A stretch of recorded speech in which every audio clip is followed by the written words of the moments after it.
Hello, and welcome back. This is our season finale of season 2 of Office Hours Career Paths for PhDs. I am so excited for you all to be with us here as we are about to have such an amazing interview. I want to give a special shout out to my co-creator, Dr. Maryann Kwakwa. She has been with me from the very beginning, and we have just been excited to be able to share just more experiences of PhDs and PhDs of color specifically as they transition from academia to their respective careers. Our guest tonight is Dr. Amelia Lawson. She earned her bachelor's degree in English with a minor in African American Studies from Georgia State University.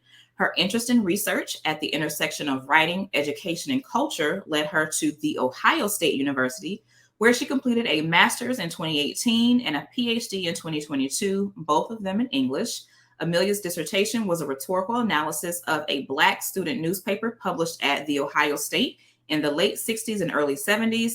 Currently, Amelia resides in Oakland, California, where she works as an instructional designer in the tech industry. So I am going to bring her to the stage.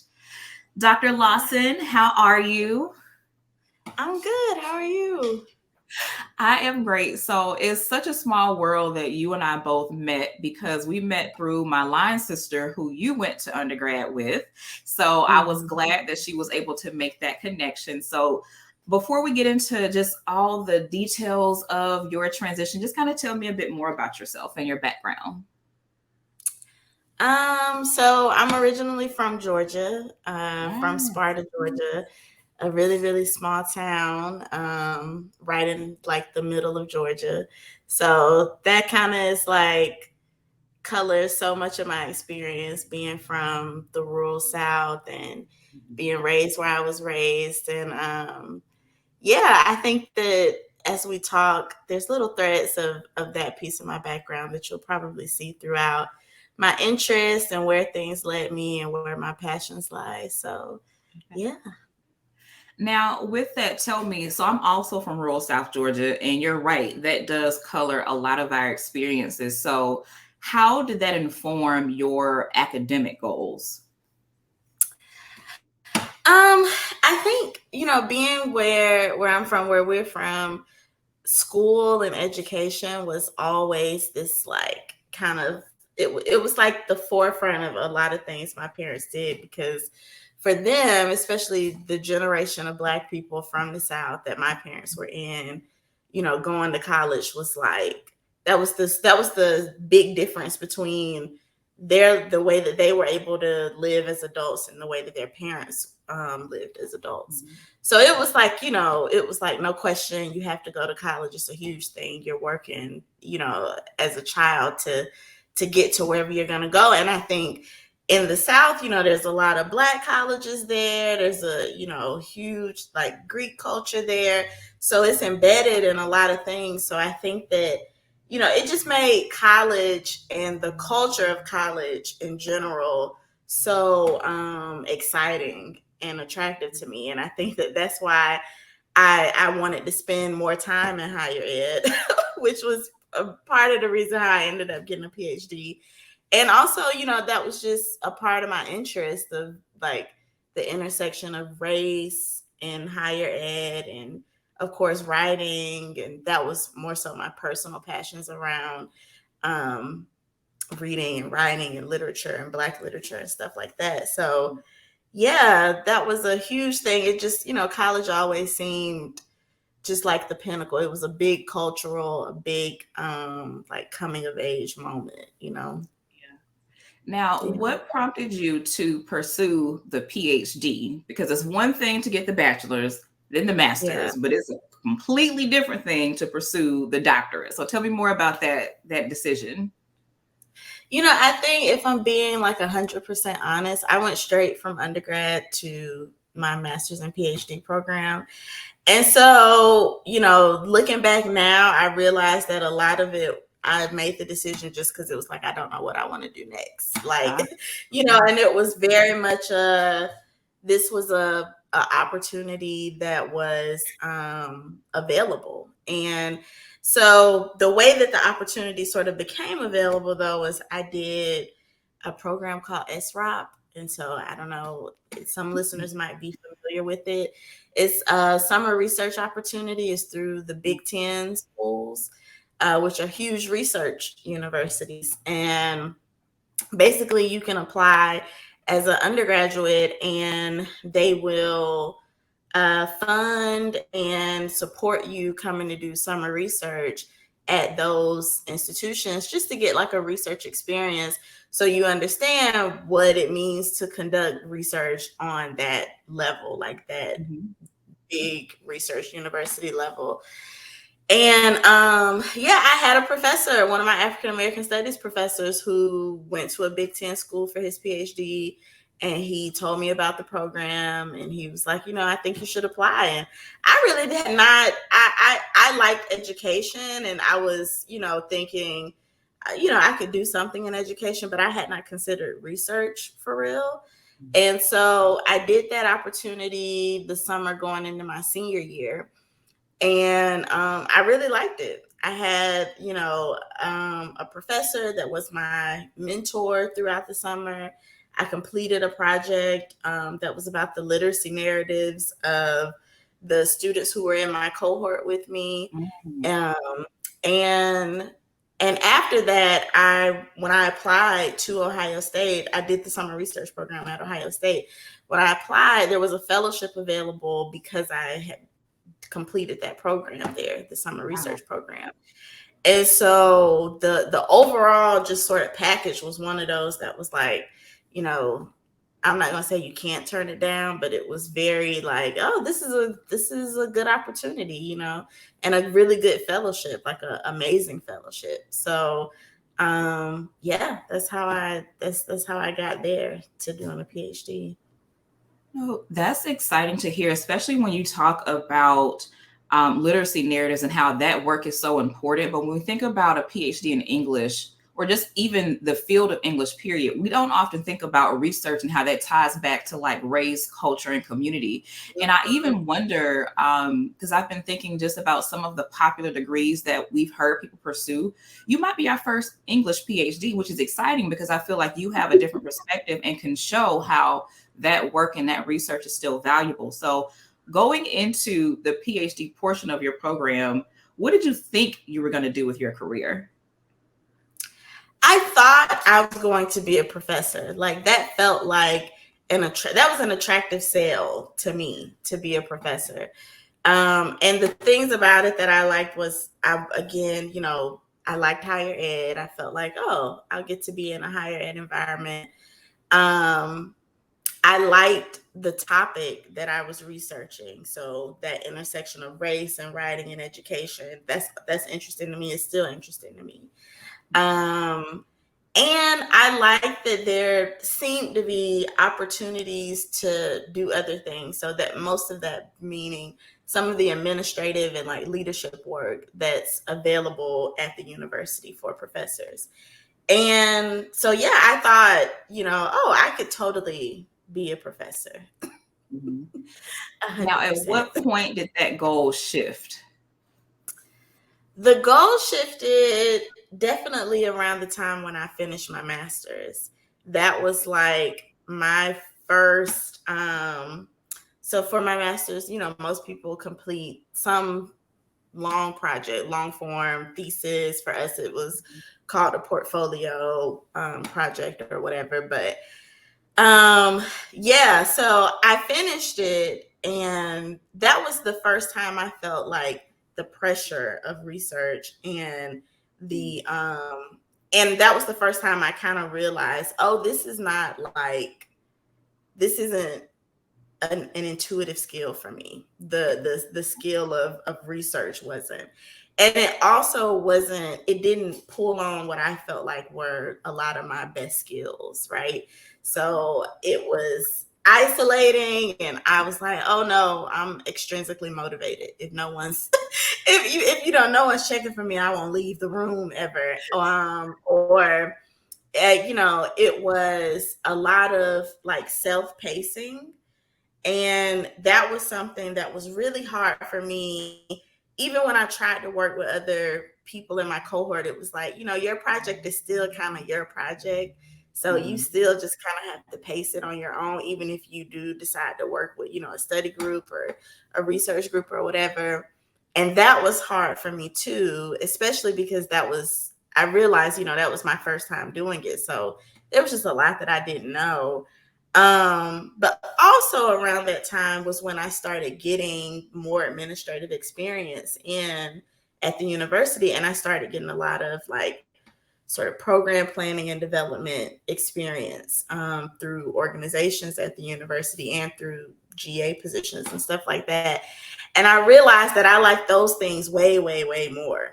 Like I enjoyed learning about what I was researching. I didn't enjoy the process of actually creating new knowledge, right? Like that was strenuous, and it didn't reward it didn't have the same reward for me as some of the more people facing administrative and programming work that I was doing. So that's when I was like, oh, I don't think that, the research part of it is for me. I don't think that that's, where my skills are best used. Now, what were some of the conversations you were having with either your mentors, faculty members, peers about career after graduation? For a while, I was kind of afraid to say anything about, not wanting to go out for tenure track positions, because at my university at the time, and you got to remember, this is like pre-COVID. I feel like in the past 5 years, things have shifted in ways that like makes things really different. But when I enrolled in my program, they really prided themselves on having like 100% tenure track placement rate for the people in the program, right? Which is kind of unheard of, which was why they were very proud of it. And that was like it just very much felt like this is what we're training people to do. This is what our professors knew how to train people to do. They really didn't have a lot of knowledge to give about doing anything else, because this is what they had done. They had went on to the tenure track too. So I was kind of afraid to say anything, and so I really started looking outside of like the community at school for just insight into what else is out there. What else can I do? That was around the time I got a little part-time job, because I was like, I've never had a job like, outside of the university. I never worked anywhere. So I started working at Kate Spade just to see like, this is what this is what retail is like. And these are the opportunities available in those types of companies and organizations. I really did start to create networks for myself outside of the university to learn more. I think that's the best way to describe what I was doing, and the kind of conversations I was having. Someone from my program, our program did do like all at workshops, and someone that came and did the workshop said, just do informational interviews with people. Just message them, or even with your family, with your friends that you don't know what they actually do, just do an informational interview with them and just see, and it might spark something for you. So I did that with a few people, with a few family members, a few friends. And then as I started building those networks outside of the university, I did that with a few people in those spaces too. What would you say was the defining moment that led you to the path of instructional design? Getting the job in instructional design. If I'm being honest, I want to be honest. It was, I cast a wide net when I applied for jobs. And to be honest, I thought that I would land in a higher ed administrative position. That's where I felt like most of my experience came from. that was probably the majority of the jobs that I applied to. Or maybe like half of the jobs were in higher ed administration. And that also was where I felt like I was getting the most feedback at first, or the most, responses.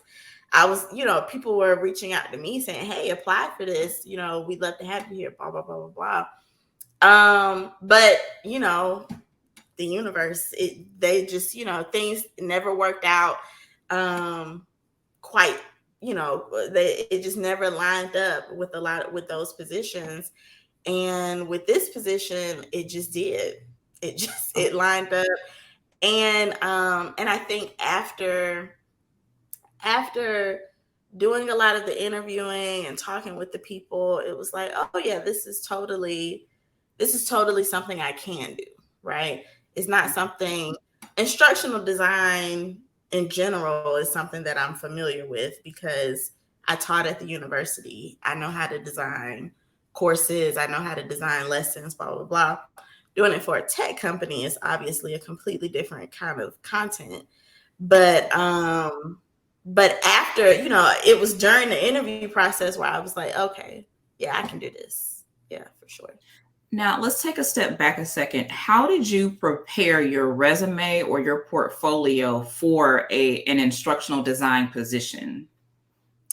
So, I think the main thing I did was look at the resumes of other people who had PhDs in my field and how they translated those resumes, or those CVs really, into resumes.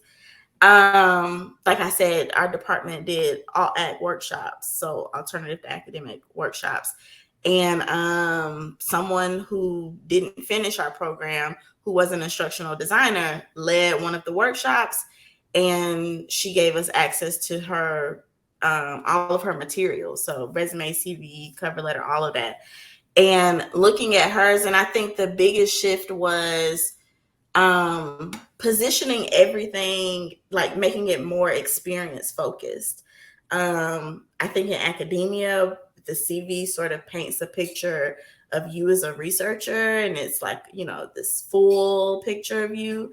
Whereas what I tried to do with my resumes was just make it really, really experience focused to each specific position that I was applying to.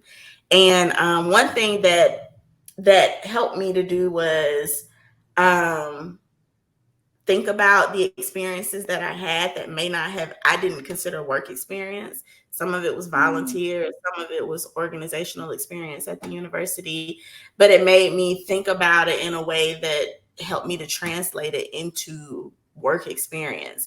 And I would someone gave me a really good, I'm not sure I understand. Sorry. Someone gave me a really good tip of like, name the experiences at the top. So if you're applying for a job that's asking for instructional design experience, put instructional design experience. And that might be layered for someone coming from our background. Some of that was my teaching, some of that was teaching training, some of that was coursework that I did around instructional design. But it collected everything to give a full picture of, I do have, a pretty wide range of experience in this. It's just not I used to be an instructional designer somewhere or something like that. So that was helpful. There was a tool that one of my profiles sent me, and I'm blanking on the name of it. I think it's Job Scan or Resume Scan or something like that. But it basically showed me the importance of like concise and specific wording. This was, obviously the first time I was being told, these things are being put through automated, review systems. It's not always a human on the other side of it. And when you're applying for huge companies, like big tech companies, that they're using those, and they're getting a ton of applications. So you got to figure out ways to try to beat that a little bit, or to at least speak the language to it. And so using different tools like that was helpful um, to make sure the language was where it needed to be. Yeah, yeah. What PhD skill set would you say has been most helpful in your role as an instructional designer? I would say, so definitely the research and writing, right? Like those are skills that I feel like I now know.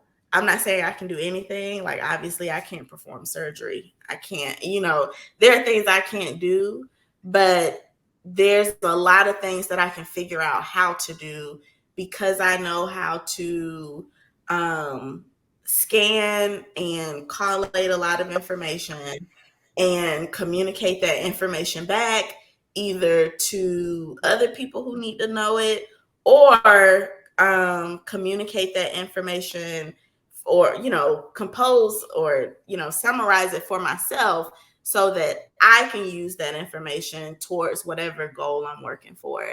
So I think realizing that those are skills that are really, really high in demand, and a lot of the skills that people are asking for in a lot of different jobs, like in a ton of jobs, is really kind of boils down to, can you problem solve? Can you look at a lot of information and figure out either a solution, and then can you communicate it back? Like, can you communicate it to whatever interested parties, whoever it needs to be communicated to?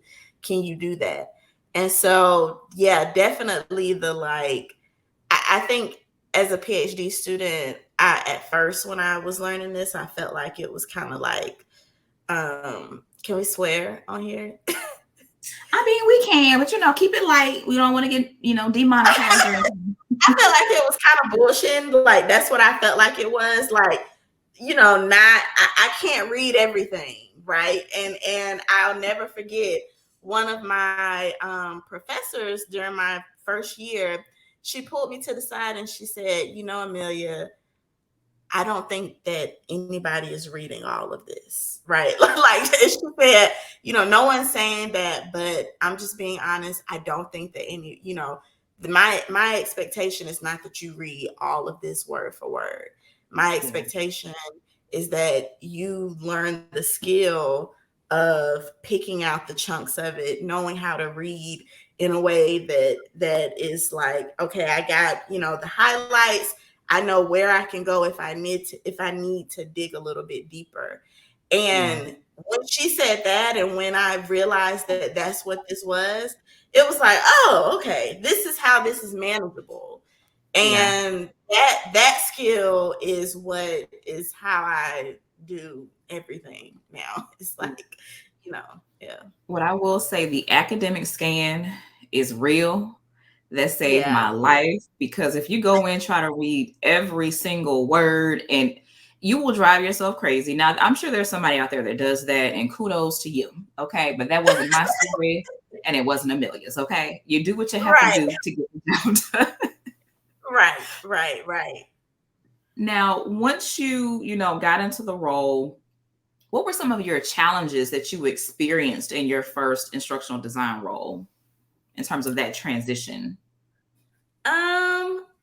I definitely, the challenge that the first bit of challenge was definitely the pace of work.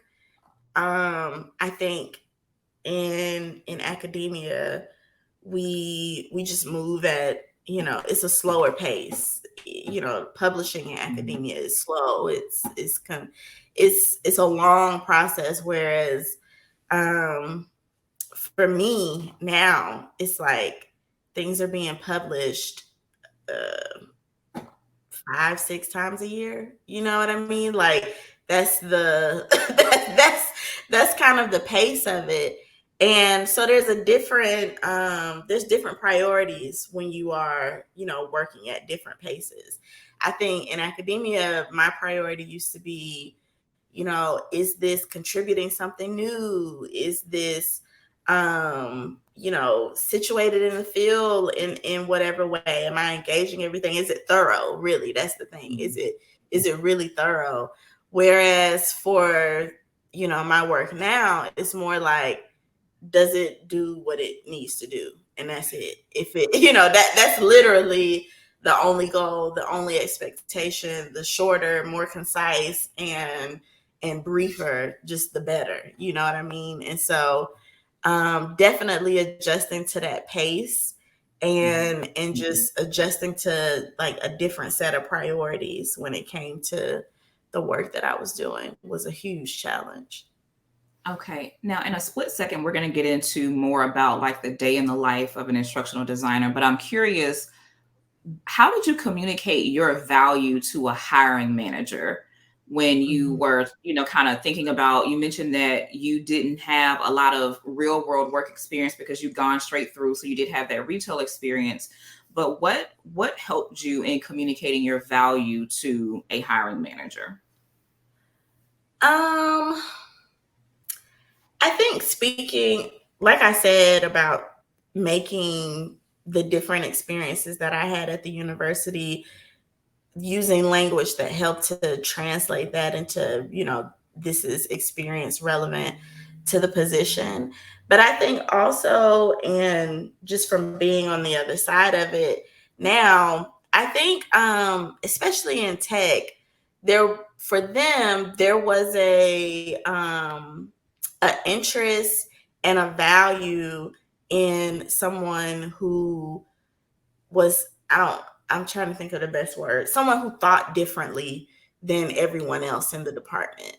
So someone who solved problems differently, who thought about language differently, who thought about, instructional design differently. So, even though I think there becomes a lot of focus on how do you start speaking, the corporate language, and how do you translate, blah, blah, blah. There was, now that I know this on the other side, there was value for them in, you don't have experience here. And that's kind of what we're looking for, because this is an industry that's constantly trying to innovate, that's constantly trying to, be something new and come up with something new. And there are a lot of times where, I'm asked, and this was especially happening in the beginning, where I was just asked, like, what do you think about this? As just a new person seeing it for the first time, and through the lens of what your background is, like, what do you think about it? And that was helpful, you know what I mean? And I never would have guessed that was, intriguing for them or of value for them. But now on the other side, I realize, yeah, like you have the same people always doing things, certain ways, they're going to just kind of repeat what they're used to doing. You need fresh eyes, fresh minds, fresh ideas, and the ideas of someone who is outside of the system a bit, to critique it, from the outside. So definitely, I think, speak on how you are an outsider. And for some industries, that might be what sets you apart, for real. Yeah. You know what? That reminds me, and thank you for sharing that, because I've heard people, I remember my very first industry role, I kept trying to like fit into, okay, this is how they do things. And my supervisor said, lean into the fact that you're coming out of academia. That's your superpower. And so for you to say that, I think that for our audience, I want you all to, write that down. But being an academic can be your superpower. There will be spaces where maybe people don't understand the perspective, but there will also be spaces where people will welcome that, because you're right. If you have, this singular perspective, because everyone has 15 years in the same industry, it does help to have someone that still has a deep intellectual or a scholarly rigor attached to their work, but they also have this deep understanding of research and building knowledge, they offer something to those conversations. So thank you for saying that. I now want to get more into, because I'm sure our viewers are like, so she kind of talked about instructional design, but what exactly is it? How does it work? Who does it? So our next segment is called A Day in the Life. Now tell me, what exactly does an instructional designer in tech do? So an instructional designer in tech, you can be an instructional designer in tech and in a lot of industries, and designing all kinds of content. Basically, it's learning content, right? So you can create content for that's internal, right, to help employees of an organization learn tools, resources, or ways of doing things that they need to do to help to help them do their position better. And you can also do more along the lines of what I do, which is designing content for actual tech products. And yeah, that's I don't know how else to say it beyond like it's the help content, it's the user guides, it's all of that kind of stuff that comes with the products that helps users use the products. So it's a lot of a bit of like research and probing, around things, around different products, and then using that and making, just really informed decisions about how do we communicate this to users, and where is this best communicated for users. Yeah, I think a day in the life is just a lot of it's a lot of just, I need to figure this out, or I need to play with this a little bit to see what I'm going to, to make a decision about if I'm going to edit something based off of this new whatever. So yeah. Okay. And so thinking broadly about instructional design, so you mentioned that there were internal for employees and then external resources for a particular, like a product or a platform or just something. Again, high level and not even necessarily for tech. What are the types of output that an instructional designer would create for something that's public facing? So think of like an actual user guide, the things that come in. If you bought a new whatever it is, the materials that come inside that box. When you go to Google and search how to do XYZ on blah blah blah, and you end up on the pages for the companies that created the products, that is written and composed and designed by instructional designers. Yeah, that's that's the I'm trying to think, and a lot of it is the stuff that also is in the products. Like if you have a computer and there's a help whatever, that content is probably also written by instructional designers. Now, this is exciting because we've had a lot of people talk about and really lean into the research aspect of their academic to industry transition, in terms of like they're a UX researcher or they're a qualitative researcher, they're a cultural researcher, which that's fine. But it seems like you have this perfect blend of research in the sense that you have to pull all this information together, distill it down, and then you get to also put on your teacher hat or your professor hat and then think about the best way to deliver that information. So for anyone that's listening, if you love teaching, then you may want to consider a career in instructional design, because it'll give you that ability to do both of the things, and not necessarily do just research, but you can still have that as a part of your arsenal of skills. Since you've been in your career, what's some advice that you would give to your younger self about moving into the instructional design field? I would just encourage my younger self to go for it. I think there was a time where I didn't know what this was, like, and like I said, initially it wasn't the most prominent thing on my radar in terms of where I was going to land.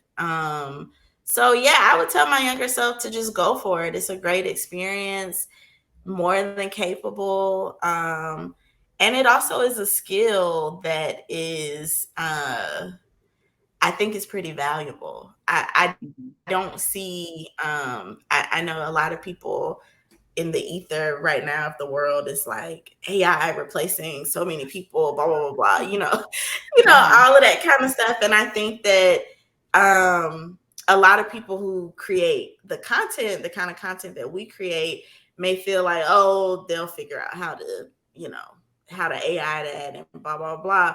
But I think knowing what I know on the other side of it, it's like, no, this is a big skill in keeping consumers or keeping customers. Like, this is a huge part of that. This is a big skill in communicating a product to another human, which is something that it really takes another human to do and to do well. And that's I think, to me, it's becoming, or I'm realizing that it's a more and more just really, really valuable skill set to have. Yeah. I'm actually Yeah. glad that you brought up the AI conversation. I've gone to a couple conferences in industry, and they're talking about, what is Chat GPT gonna do? We don't know. And so everyone just kind of said, Chat GPT is almost like what SPSS to was before we had these platforms to code. And they Mhm. talk about how it can summarize and pull information together, but it can't produce knowledge. And the value that a PhD has, we know how to produce knowledge. Right, We know that. right. That is our superpower. So that's something that we have to lean into. Now, to get a bit tactical here, let's say someone, after hearing this interview, they're saying, okay, light bulb, instructional design, that is a path I want to take. What are maybe like 2 to 3 things they can do right now to take action on that career path? I would say definitely do informational interviews with different instructional designers so you can get a feel for if you want to do something that's more like training focused with like employees of an organization, like I said, because I do think that that's a different kind of work than the kind of work that I do specifically. And I can see, some people having a preference for one or the other. So start talking to different instructional designers about what they do in their organizations, and maybe using that information that they give you to find instructional design positions that are actually suited for you, that are really like honed in on your interests and the things that will get you excited for getting out of bed in the morning. I think the other thing that I would definitely do, which is something that I didn't mention, but I did do when I was starting my job search. I did like a soft launch. Somebody told me to do that. They were like, do a soft launch onto the job market and just see, before you are in the position where you're just applying because you're trying to, you need a job now, whatever. Maybe, 3 to 4 months before that time, choose 5 to 7 positions, and really sit down and compose the materials and apply for them, and just see what happens. Just get, just see how it goes. I would say do that for a few instructional design positions, just to see, because even if, and I think it takes the pressure off of like, well, what if I get the job or blah, blah, blah, you don't know yet. And so even if you get to the point of doing like an interview or whatever, I did a few interviews, and the ones that didn't work out were really, really helpful, because it gave me that one interview experience, but also at the end of it, I would just ask them like, hey, I would ask for feedback, essentially, like, Mm. what changed your mind about me, or what made you choose, another candidate over me, blah blah blah. And getting that information before I was in the mindset of like, oh my god, I need a job in 2 months or whatever. Having that then helped me to, I think, be more successful when the time came and I was, just really, really actively every day applying and ready to accept an offer. Now, Dr. Lawson, that was a gem. So what you just said was that you used your job interviews as an informational interview, which is a great idea because Yeah, it takes the pressure off of you. You say, okay, either I get the job or I learn. And I think that's a right. great way to look at it because a lot of times, when we feel that pressure of like, oh Lord, I'm about to graduate, I need a job, rent is due, what's going on? That Mhm. adds so much, that financial pressure on top of the Mhm. pressure that we're already feeling, it's anxiety producing, it creates all types of emotions. But if you can just go into it just saying, hey, I landed an interview, pat myself on the back, good job. If Mhm. I don't get the interview, I can still use this as an opportunity to refine what I'm doing. Everybody, I hope Mhm. y'all write that down, highlight it, underline it, circle it, because that's a great season finale gem. That was good. Mhm. That was good. Now, with the time that we have left, if you have any final advice or just words of encouragement for our audience, I would just want to give you the floor to just share that. Um, I would just say, I know that the PhD is hard. It's so hard. I felt like no one understood what I was going through when I was doing it. It just was the hard. It's hands down the hardest thing I've done at this point in my life. So just stick it out if you feel like that's what you're supposed to do. And I put the emphasis on if you feel like that's what you're supposed to do. Mhm. If you don't, then just know that there are other opportunities, other career paths for you. I got told all the time that with my English PhD, the only thing I'd be able to do was be like a teacher or something like Yeah. that. Or even when I was an English major, that oh, what you gonna do, be a teacher? People don't. But listen, everything is always changing. That's a constant thing that's happening. If you are to the point of being in a PhD program and starting the strenuous process of creating knowledge, creating public knowledge, then you can do a lot of things. And so if you feel like you want to take a step and do something else, just know that you can pursue it. You'll be great. Yeah.